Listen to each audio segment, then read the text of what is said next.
qu'elle est pratiquement impossible à résumer. C'est pourtant ce qu'a essayé de faire l'un des journalistes qui connaît Jean-Pierre le mieux ici, hein, c'est Michel Izard, qui est d'ailleurs sur ce plateau qu'on va entendre dans quelques instants. Michel, vous avez signé tant de sujets pour son journal, et vous avez rassemblé certaines des images les plus marquantes de sa carrière, de sa vie. Regardez. Bonjour messieurs, vous allez bien? Photo d'hier. C'était il y a 14 mois à peine. Jean-Pierre Pernaut s'apprêtait à quitter le journal après 33 ans aux commandes du Trésor. Il s'était confié sur sa vie de journaliste. 48 ans de carrière, commencés chez lui, à Amiens.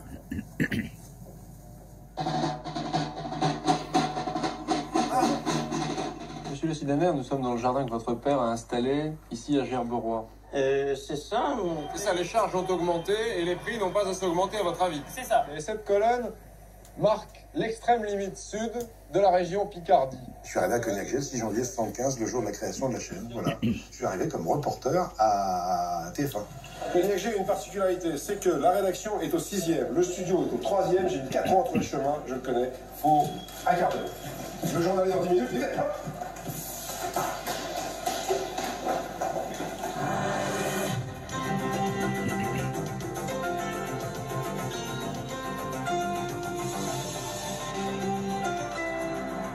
Mesdames et messieurs, bonjour. Alors ça, c'est le premier journal, avec tous les photographes qui étaient sur le plateau et qui se précipitaient pour voir qui était ce Jean-Pierre qui dont parlait le Figaro le matin. Moi, j'arrêtais pas de râler dans les couloirs, parce que originaire d'Amiens, vivant toujours à Amiens et faisant des allers-retours tous les matins, ça m'énervait que les journaux télévisés ne soient que parisiens. T'étais un râleur déjà? Oui, j'ai toujours été un râleur, on se change pas. À 12 ans, je découpais des dossiers de presse dans Courrier Picard et Paris Match sur la mort de Jean 23 et la mort de Kennedy l'année d'après. Mais dans le village, l'instituteur nous avait fait créer un petit village, une petite revue locale. Je me souviens d'un de mes premiers papiers, c'était que ça m'énervait qu'il n'y avait de l'éclairage dans les rues que devant les domiciles des conseillers municipaux, dont ma mère. C'est peut-être de ça que vient mon idée d'être journaliste, je sais pas. D'être curieux déjà, en me posant la question. C'était déjà à quelque chose de quotidien. Mais oui, la vie quotidienne des gens, ça venait de ça. Sur les marchés, on sent l'automne arriver doucement. Il y avait une grande fête hier à Saint-Claude dans le Jura.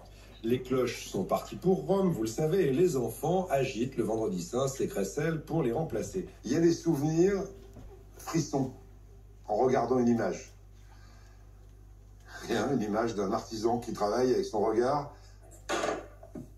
Le son de donne, c'est les bonnes ou pas bonnes. Il y a un son. C'est ce type de frisson qu'on reçoit en recevant des images.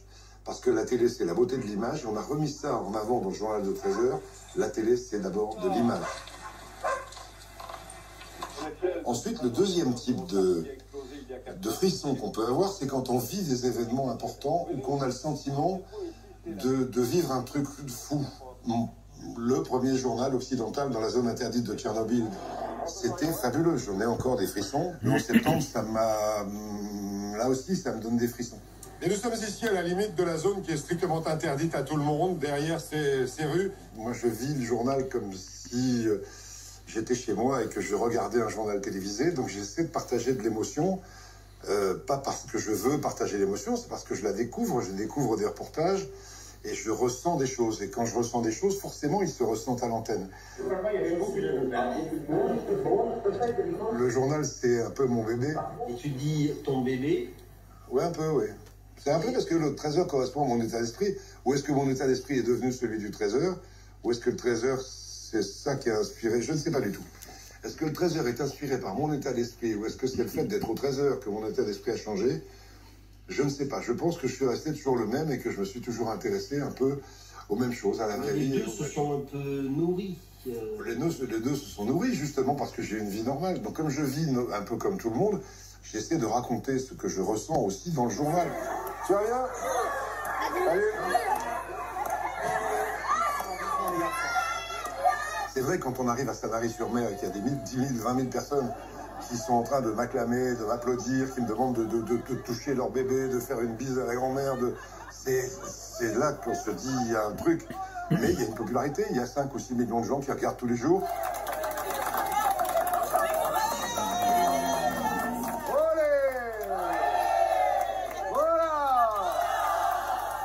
Comme un vieux meuble dans une maison, on l'aime bien. Ouais. Puis après, quand on enlève le vieux meuble, on s'aperçoit qu'il n'était pas indispensable. On se dit, tiens, on aurait pu l'enlever avant. Ah ouais. Comment allez-vous? Ça va. Bonjour. Bonjour, Madame Rose. Salut. Salut. Ça va? Ça va et toi? Bien. Bah, au début, j'étais un peu de pauvre. Maintenant, c'est un ravalement, c'est la Joconde, quoi, mais bon. Opération ravalement.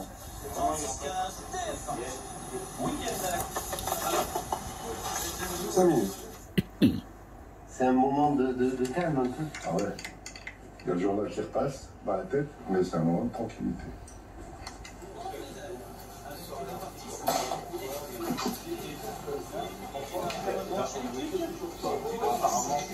Bonjour. Bonjour. Tiens, viens. Allez.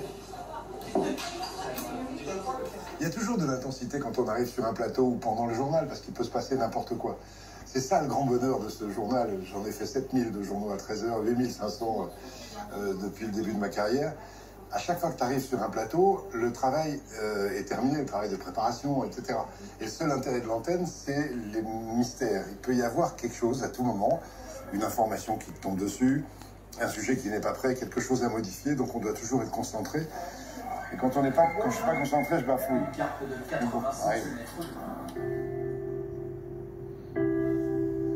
Bon, on l'avait beaucoup vu pendant la première guerre du Golfe. Certes, il était toujours actif, et une édition spéciale exceptionnelle. C'est extraordinaire. Vous avez vécu, peut-être participé. Mais pour que l'aventure ne se termine pas trop mal, il faut prendre les obsèques de Yasser Arafat dans la fête de la transhumance. On a cette image pour nous réchauffer quand même, celle des préparatifs du carnet. Avant de vous quitter, une dernière image, celle de la traditionnelle migration. Ouais, un reportage bien émouvant. Clap de fin? JPP, un autre clap de fin. Salut.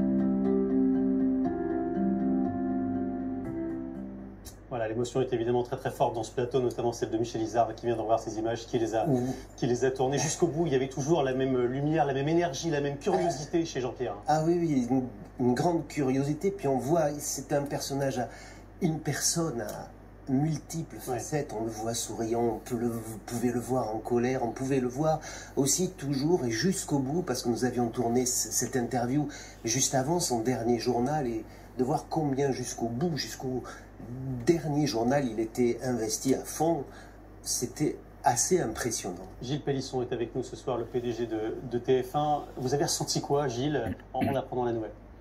Une immense tristesse, parce que forcément une pensée pour Nathalie et ses enfants, et puis Nathalie Marquet, toute la grande famille de TF1 et d'LCI qui a été profondément touchée, parce qu'effectivement on l'avait célébré il y a quelques temps, c'était il y a 1 an, et quand on le voit comme ça, aussi vivant à l'écran, on a du mal à y croire.